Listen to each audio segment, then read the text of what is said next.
चालू करून चालवलेला तांडव असेल, तो तांडव असेल महाराष्ट्राच्या इतिहासात काळ्या कुट्ट शब्दात लिहिला गेलेला तो कार्यक्रम असेल, काळ्या कुट्ट अक्षरात लिहिला गेलेला तो कार्यक्रम असेल, संपलेला तो कार्यक्रम असेल.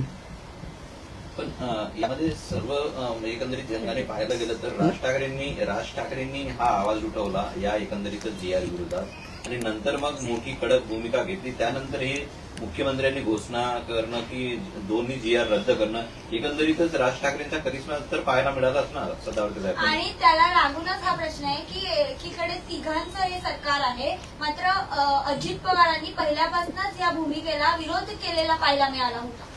मुद्दा असा आहे की राज ठाकरे, उद्धव ठाकरे यांनी ज्या प्रकारे कुभांड रचलं आणि शेवटी राजकारणामध्ये निवडणुका तोंडावर असताना ज्या प्रकारे लोकसभेला संविधान खतरे में है, त्याच प्रकारे मी तुम्हाला परत रिपीट सांगतो, भाषा खतरे में है म्हणून जे चालवलं.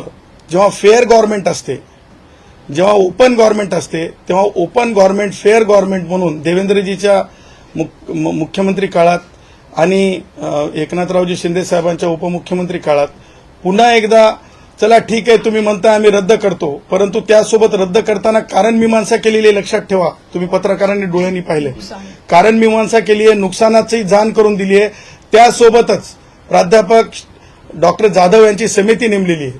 ह्याच्यावरून लक्षात घ्या की राज ठाकरे, उद्धव ठाकरे यांचं राजकारण दळभद्री आहे आणि सरकारने घेतलेली भूमिका ही दोन दृष्ट्या मला वाटतं की सिम्प्लिसिटीमध्ये आहे. एक की चला तुमचं म्हणणं काय ते सांगा, परंतु नॅशनल एज्युकेशन पॉलिसी लागू झालेली आहे. राज ठाकरेला जर एवढीच खाज आहे ना, आजही सांगतो, नॅशनल एज्युकेशन पॉलिसी 250 रुपयाची तुम्ही काय म्हणतात ते चॅलेंज करू शकत नाही. 250 रुपये कोर्ट फीस लावून तेवढे पैसे नाहीत. टन टोल रे बाबा, टन टोलकडे म्हणजे मला आश्चर्य वाटतंय. मुळात जो बोएगा वही पाएगा म्हणतात, जैसी करनी वैसी भरनी जी मन आहे. मला सांगा, नॅशनल एज्युकेशन पॉलिसी 2020 ही जी आहे ही लागू झाली, ही मुळं आहेत आणि मग म्हणायचं की नाही ही फळं आहेत, ही नाही चालणार, हे आम्ही भाषा घेऊ देणार नाही. अरे ताकद नाही का, ज्ञान नाही का, चॅलेंज करू शकले असते. परंतु 2020 नंतर आज 5 वर्ष झाले, तुम्ही शांत होते. उद्धवच्या काळामध्ये अंमलबजावणी झाली तेव्हा तुम्ही शांत होते आणि आता जेव्हा एक्झिक्युशन झालं तेव्हा तुम्ही निघाले बोलायला, ओरडायला, वरतोंड करून बोलायला. परत एक शेवटी बोलताना मला तुम्हाला सांगायचंय, सरस्वती आईच्या विचारांची खांडोळी, शिक्षणापासून थांबवणे, साधू समाजाचा अपमान करणे, गंगा मैयाचा अपमान करणे आणि भगवी शाल घेऊन बसणे, हे मला असं वाटतंय बेगडं हिंदुत्ववादी विचार आहेत. आणि मला असं वाटतंय की उद्धव आणि राज ठाकरे आता एकत्र तर दिसतच आहेत, आपल्याला दिसणारे आहेत.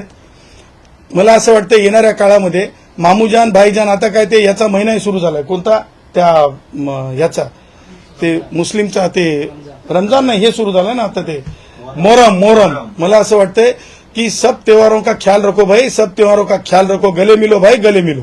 सदावर्ते साहेब, शेवटचा प्रश्न. मुळात एकंदरीतच या प्रकरणात सुरुवातीपासून राज ठाकरेंनी जी भूमिका घेतली होती